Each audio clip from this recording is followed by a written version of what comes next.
Great faith doesn't look like you think it does. I don't care what anybody tells you about how long they pray or how much they believe God or how they taught their children how to knit quilts and pray for missionaries at the same time. That's all wonderful, but I promise you that their testimony had a stage of terror. It's been terrorizing you, hasn't it? It's been terrorizing you. Some things you did in the past that you wish you could get back, it's been terrorizing you. Some things you didn't do to prepare and now you're not ready. It's been terrorizing you, hasn't it? It's been chasing you, hasn't it? It's been making you want to give up on you, hasn't it? It's been making you sabotage yourself, hasn't it? It's been making you think maybe there's not a reason for me to go through it all. It's been making you want to turn around and go home. It doesn't work in reverse. You can't go back there.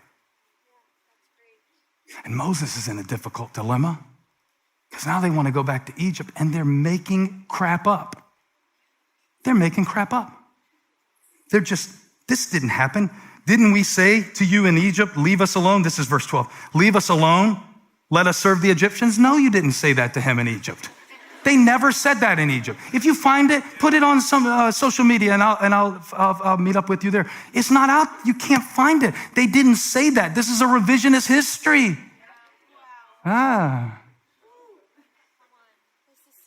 So now I feel really bad for Moses, even more than I feel bad for them. And I feel bad for everybody because I would be saying the same stuff.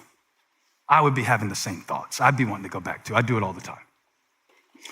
But Moses has to motivate them to keep moving. In fact, in verse 13, he answered the people, do not be afraid, stand firm, and you will see the deliverance the Lord will bring you today. The Egyptians you see today, you will never see again. The Lord will fight for you. You need only to be still. Now, part of that is true. The Lord will fight for you. But part of it is false. You don't get to be still. In fact, the moment Moses gets his motivational speech out of his mouth, God corrects him. I wonder, did you ever read this about the green light at the Red Sea? I wonder, did you ever really think about this? Because Moses is saying, hey, God's got this. He told us to come through the Red Sea. He's going to do it. He's God. He's faithful. He brought us out. He didn't bring us this far. Leave us. Just stand still. Now, watch God in verse 15. Then the Lord said to Moses, why are you crying out to me? Tell the Israelites, honk, honk, move on. That's God honking. That's not Pharaoh chasing. That's God honking.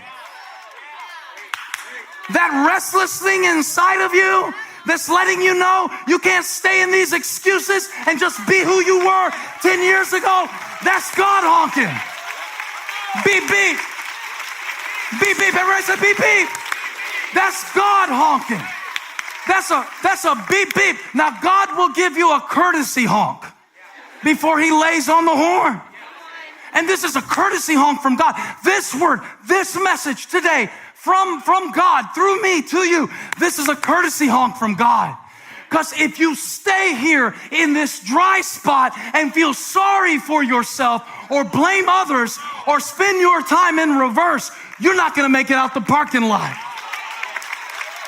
You're not going to get to see the manna. You're not going to get to taste the grapes. You're not going to bring down the giant. This is God honking. He said, if you stand there and stay in your feelings, I don't know if you noticed, but it said they were terrified. I guess they were. Well, see, I wouldn't because the Lord fights my battles. Shut up. Shut up. I don't want God to strike you for lying while I'm preaching. I'd have to call the ambulance and all of that. Don't lie. But the miracle is not in your feelings.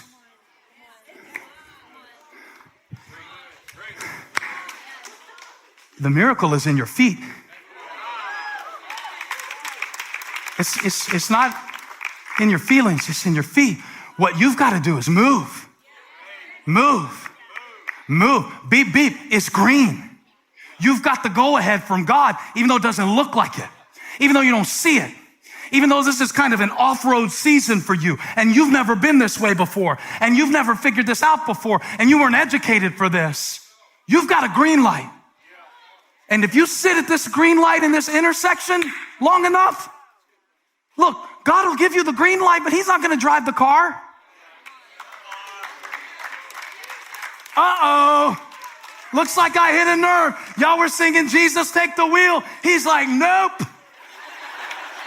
Yea, though I walk through the valley of the shadow of death, I will fear no evil because you're with me. Okay. It's in my feet. He enables me to go through the valley. That's what he gave me grace for. Not to make it so that I never experienced a valley. Quit looking to external means of testimony to the goodness of God. You got to get a green light on the inside.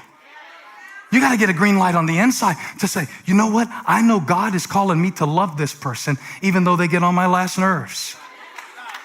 That's what I mean by a green light at the Red Sea. When God enables you to do something that you could never do apart from him. Apart from me, you can do nothing. But I can do all things through Christ who strengthens me. And I can do this too. God's gonna get his glory, but you gotta go. You've gotta go. I don't mean running from stuff. I don't mean moving cities. I mean walking by faith, not sight. To pass through the sea. That's the reason he brought you to the Red Sea. Because the Egyptians can't swim that far. Oh God. Too much. Should have been a series. All I came to prophesy today is you've got green. And you got to go. You got to go. So where should I move? Tampa, Atlanta? You keep thinking it's about geography. It's not about geography. Yea, though I walk through the valley of the shadow of death. Yea, though I walk through the valley of the shadow of death. I will fear no evil. Though I walk through, I will fear no fear. I feel fear, but the miracle is not in my feelings. It's in my feet. And you know what else Psalm 23 says? He maketh me lie down. He knows when it should be red. He knows when it should be green. He maketh me lie down in what, pastors? Did you just say green? Does my whole sermon go together to get you to realize that you've got green even in the valley? That he will feed you. He will feed you in the low place. Yeah. You're depressed. Yeah. You're anxious. Yeah. You screwed up. Yeah. You did it. But he's going to bring you through anyway. Where's the organ? Where's the organ? I need to celebrate. I need to celebrate. I need to celebrate. I need to celebrate. If it's all by myself. Woo! Woo! Woo! Woo! Woo! Woo! Woo! I got that go-through anointing. I got that anyway anointing. I got that Red Sea revelation. He led me through the depths. Through the depths, like it was a desert. He brought me through dysfunction. He brought me into destiny. He led me through the desert. He led me through the desert. He led me through the desert. The proof that God is leading you is not that it's easy. He prepareth a table for me in the green valley in the presence of my enemies. He's leading me. I'm not going the easy way. I'm going through the sea. I've been baptized in water. I've been baptized in the Father's love. I've been baptized by fire, and I shall come forth as gold. As gold. I'm coming out of this refined. I'm coming out of this restored. I'm coming out of this with a revelation. Because I got a green light. at the Red Sea. I asked the Lord in coming to preach this message, what did he want to give you to get you through? And I said, show me, Lord, what you want to give them to get them through. Because he gave Moses a staff. And I'm like, well, surely you can give them something. Thy rod and thy staff, they comfort me. Well, Moses had a staff, David had a staff. God of Moses, God of David. What did he give Annabelle? What was your name again, lady, that I said I was going to preach to? Kathy. What did he give Kathy? So I'm praying you. And the first thing God said he wanted to give you as you go through this Red Sea. Shout it again. You got green. You got green. I want to see green light emojis all in the chat when I watch this message later this week. Because the first thing he said he wanted to give you was grace. Grace. Grace, not just any kind of grace, because we put that before we eat the casserole. Let's say grace. Not that kind of grace. He said he wanted to give you grace for your greatest embarrassments. For the thing you won't talk about. For the thing you pretend like you got through, but you're really drowning in it. I won't stay here long because you'll pretend like you got to go to the bathroom and get up and walk out if I keep talking about this. But this is between you and God. And he told me to say it just like that. He said, tell them, I want to give them grace for their greatest embarrassment, for their most spectacular failure, for their most idiotic mistake. Remember, and I need to show you this again in Psalm 106 because I never saw it quite this way before. I thought the Red Sea was about faith. I didn't know it was also about failure. They rebelled. Please, one more time in the back and I'll stop. I just want you to see this one more time. Would y'all be happy if I pick this up next week too? Would you be happy if I... Let me know in the chat. Because I think we need to keep talking about this idea that God will give you a green light, the strength and the assurance and the calling to go through something that you've never seen anybody else go through. And that you've convinced yourself. I was telling my friend the other day, they were saying, well, you're going to get better at this and you're going to develop that. I said, I'm 41. I don't believe you. Stop lying. If I'm not all those things by now, I'm never going to be. I didn't want to hear it, you know? I want to put it in reverse. I've always been this way. So now, I'm going to be stuck in the parking lot. I'm going to be stuck outside of the peace of God because I want to go back to Egypt. My dad's running across. Give him another chance. Please, man. He's breathing heavy. Thank God for second chances. You better voluntarily testify. Third chances. Fourth chances. Fifth chance. Because it said, they did not remember, verse 7. So they rebelled. When you don't remember, you rebel. When you don't remember who God is, what he's done, what he's called you, what Jesus has done for you on the cross, when you forget that, your sole focus becomes what's in front of you, and the Red Sea is big. So of course you want to go back. Where else are you going to go? But you just saw the Nile turn to blood. You just saw frogs cover the land. You just saw the firstborn of Egypt struck dead because God will get his glory. He's committed to it. And God is committed to your freedom.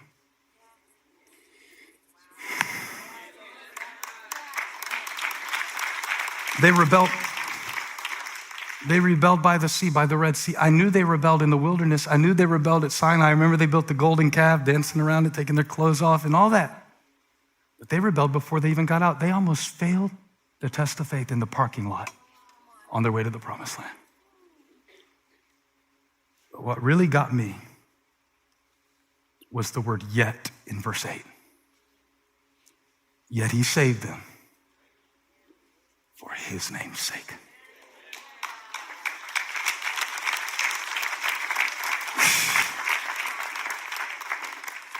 Don't you know he leadeth me in paths of righteousness for his name's sake?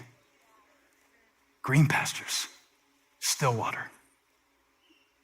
They rebelled, yet he saved them for his name's sake, to make his mighty power known. I wonder if God brought you to the Red Sea to give you a green light, to kill off the insecurities,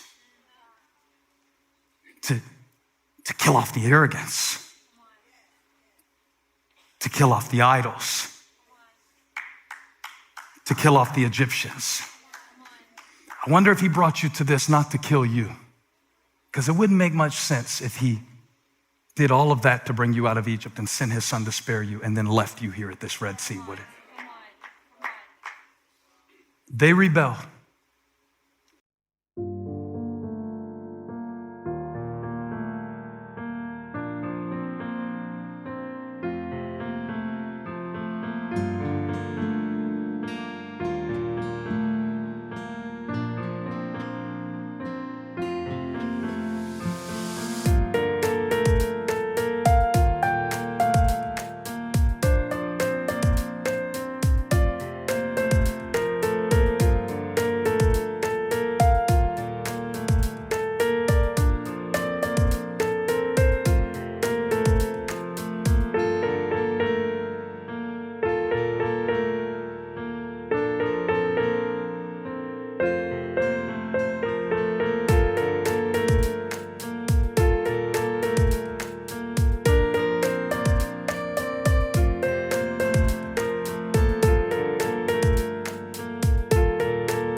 My soul got happy when I read what he did.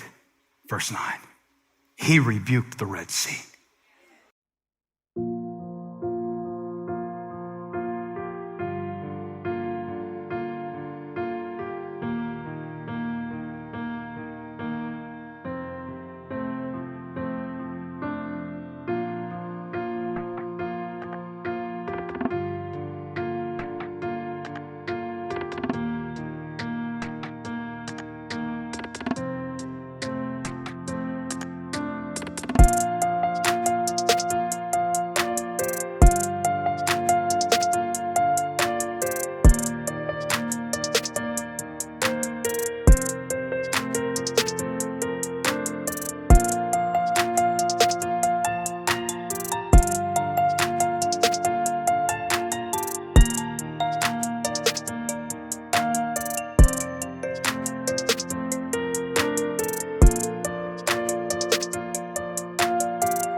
See the symmetry of the text. They rebelled.